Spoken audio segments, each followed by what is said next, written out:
Welcome back to Launch Time. Tommy, your host. Still, thank you very much. It's a different format today. It's special, and we're trying new stuff out because it's 2026. Why not, right? Instead of doing a one-to-one interview, I'm doing a panel, one-to-many, a group of people. That's how you scale, one-to-many. I'm gonna introduce both of my guests, panelists. What are they called? I'm not a host today, I'm a moderator. Apparently that's what it's called. But okay, today with me is my guy Bruce, who is representing OnShout. He's the founder of OnShout and the MD of Putti, which built OnShout. He is a golfer. He went semi-pro basketball here in New Zealand. You're gonna have to dig that. It's not really. And when the moon is right, he may go out to fish. He's a fisherman as well. I've caught fish. Wow. He's caught a snapper. Anyway, that's Bruce. We also have today Zavier, the founder and CEO of Motorfy, and apparently he trained to be a pilot. Yeah, it's true. Still training, or you gave it up? I have one exam left. Oh, I know. Go on. I know. You can't fly though. I can fly myself. You can fly yourself. Yeah. Can you fly a plane with a little banner with Motorfy, OnShout? No? Not yet. One exam to go.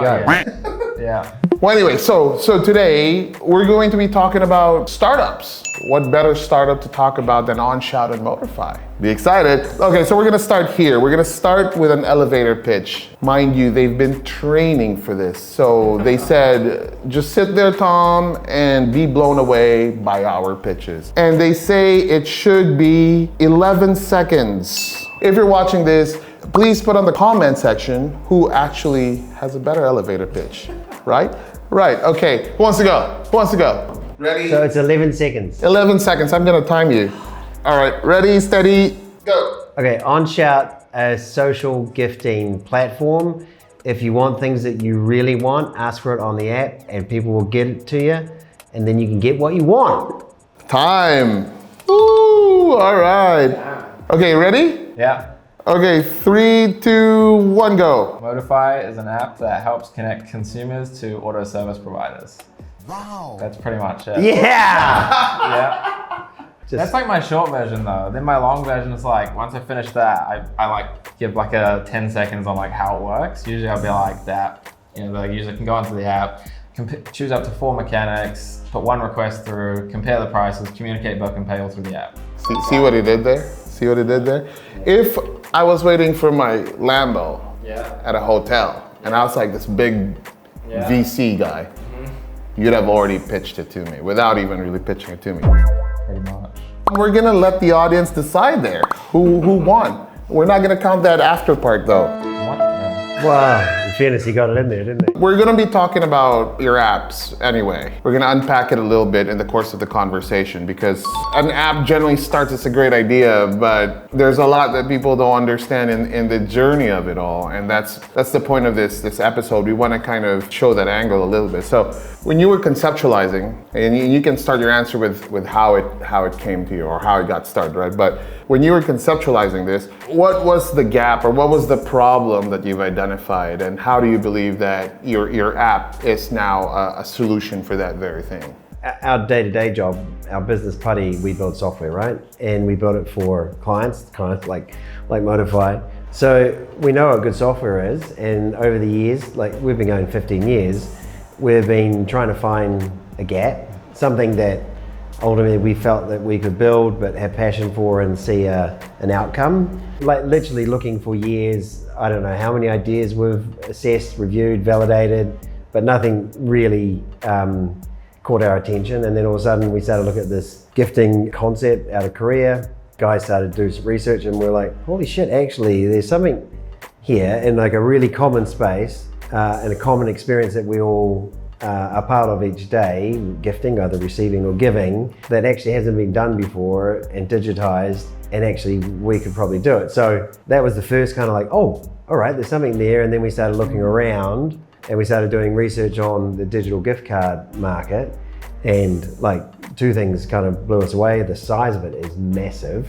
Like New Zealand is $1 billion in gift cards each year. It's a crazy number. Yeah. And then you look at the innovation in that space, there's no innovation. Like it's gone from like those little gift cards you buy in the supermarket to a digital gift card, and then it stopped. So for us, it wasn't like we woke up like we're inspired to do something in gifting. We just kept looking at this space and it's like, wow, actually group gifting hasn't been done. This generation of like not wanting to waste and getting wasteful gifts would like to do something about that. And then that kind of got us to keep going. And then every time we hit a milestone, like, is this gonna work? Everybody would be like, this looks good, sounds good, like build it, do it, and then we are where we are now. So we've launched. We've launched. Wonderful. It's kind of different in terms of the journey because most of these ideas start with like they're going through a problem, like they're personally going through it and they're like, oh, what's a solution out there? And they look around and they don't see it and then they validate that by, I mean, this is kind of almost, I don't know, 60, 70% of the founder's story. Like there's a gap, nobody's fixed it, I intend to fix it, you know? So this is different in a way that, okay, let's look at something that's happening in the world or happening in people's lives every day. And what's up with that, you know? And let's do something. What about you, Zavier? How did it start? And in about year 12, I left at the end of the year to be a pilot, did some training, and then COVID hit. And I kind of had to make a decision what I wanted to do because being a pilot costs a lot of money to like train. Yeah. And so it was either I continue and pay a lot of money and hope that there was a job out there. And there was no jobs, like pilots were getting, like there's no planes to fly, right? Exactly. So I decided to go another route. And so I decided to start like a car detailing business. So I did that for a while, and I also sort of worked in different parts of the auto industry before that. Like I started kind of in the dealership side, and then I worked on the parts side, and then I decided to start my own business, which I guess is the service side of the industry. And then, so I did that for about two and a bit years and slowly grew it up and learned how to market myself and, you know, get a client base while sort of growing and trying to live. Actually, mainly to do with my girlfriend. She was trying to get some tires sorted for her car. And she was like, oh, I'll do it. So I was like, okay, whatever. So I let her call, and she called a few places, and she was like telling me all the prices, and I was like, it seems a bit crazy for like, you know, your type of car and tires. And I was like, I think that's a bit of BS if you ask me. So I called the same places, and they gave me about half the price of what they gave her. No. Yeah. So I was like, yeah, this is a bit dodgy, and it's the industry. Were you feeling really achieved at the time? You're like, yeah, I got it done. I got it done for you. Wrong. You know? Yeah. I think it's a bit of a stigma of how mechanics are though, right? I think a lot of people view them as like, you know, sketchy and sort of, yeah. And I think, you know, there is a lot of good mechanics out there, but there's also a lot of sort of dodgy ones. And sort of, I'm a bit of a tech nerd myself, so I kind of look into things. And we tried to look for something that, you know, just made a bit easier. And I mean, that took ages to call around and talk to people, and then they tell you prices, and I can't even remember what the first guy said. And so I had a look, and there wasn't really anything like sort of what we've come up with that could help a user out. And so we sort of did a bit of wireframes with a different company that I regret going with in the first place. And then, yeah, the idea just kind of, I guess from both the business side and the user side sort of came together into this one product, I guess. Awesome.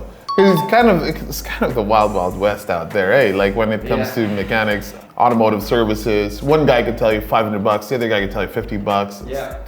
Where's the average, you know? Yeah. And if you're not Zavier,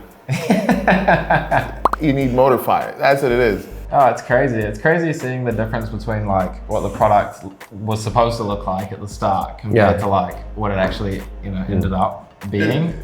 Indeed. Like, for context, both of these apps are live and out in the market, but different time in market. Xavier, when did you guys exactly go? Is it a year now? Launched 6 months ago. 6 months, and OnShout is We're November a couple of months. couple months in. So this is 3 months. 3 months. So 3 months and 6 months. So it leads to this next question, which is like in the planning of it, in the ideation, the planning, the build out, and actually going to market now for both of you guys. What were your, I guess, top 3 or top 1 challenge in that whole like, let's build this thing and let's go to market, and what made it hard? What was difficult? I guess for us, like we weren't very technical ourselves. Like, I mean, I have a bit of a tech background, but not enough to sort of create what we have now. So, we had to look around at places like Putti and all over the place really. And we, went interviewed probably 10, 12 places. Wow. And they're just all different vibes. Like some of them you just know want your money, and then some of them are very passionate about it, but then some of them you just don't trust. Like I don't know, I got into some calls with people and I was just like, I just don't think this guy could this company could do what I wanted from them. So I think for us, that took a while to actually find a good company like Putti. Well, you should do like a, Hours, man. yeah, that's quite nice, eh? You should do like a Motorfy, but for software developers. I mean, honestly, this is a similar industry. We actually tried industry one. issue, yeah. We tried one called Bark. Have you heard of Oh, that? yeah. We tried that, and that did not go very well. And No. it was just a bunch of rubbish. So What do you mean? You tried it for Motorfy to look for leads for Motorfy? no, for the software developers, because you can find find them on there. During your search, you got on Yeah, Yeah. we got a few on there. Yeah. Oh, you would get. They'll be coming out the woodwork. Different folks from everywhere. And every kind of service offering as well. That's starting it up. That's the challenge, right? But like going to market, what was hard? What was difficult? Yeah, I mean, it was tough. I mean, we did about a year and a half of research before we actually, fully made the product as well. So we went and talked to workshops and because we are sort of all over the industry, like you could put wrap shops or tent shops or whatever. And, we had to talk to everyone to try and make this kind of simple product, and our entire industry is predominantly offline still. Like a lot of them still using whiteboards, paper, Amazing. things like that. So we had to make sure whatever we created was super frictionless and easy to actually onboard someone and get them to use.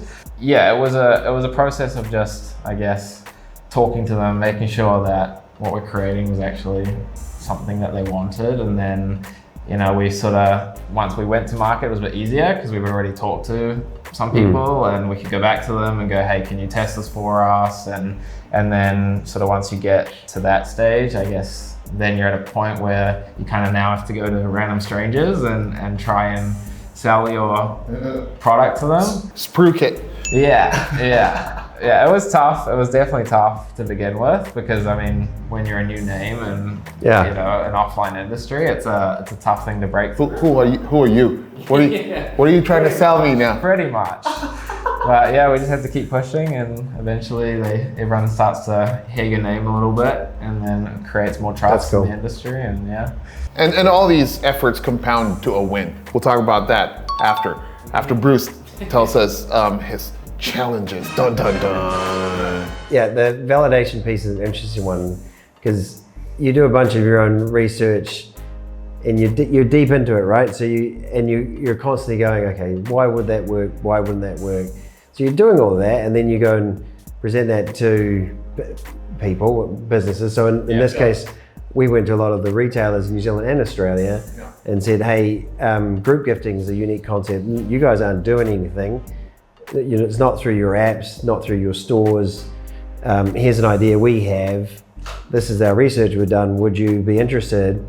And the first responses were just a complete lack of trust. Yeah. And surely you don't know what you're talking about. I'm like, well, I don't know. Like we've actually gone and done a bunch of homework, and that's why I'm bringing it to you. Yeah. And then the ones that did get their head around it were, yeah, that's cool. So go and get some runs on the board and then come back and talk to us. And we're like, well, no, I'm here to talk to you about partnerships so we can do this together, right? And yeah, there's just a lot of negativity in those discussions I found, or a lot of kind of tall poppy syndrome. Like, no, it's not as easy as you think it is. I'm like, well, it hasn't been easier for me to get to this point, let alone. Yeah. I already know that. That's why I'm here, right? Like, it's super annoying. And then I know these guys have been through the same thing, like trying to raise funds.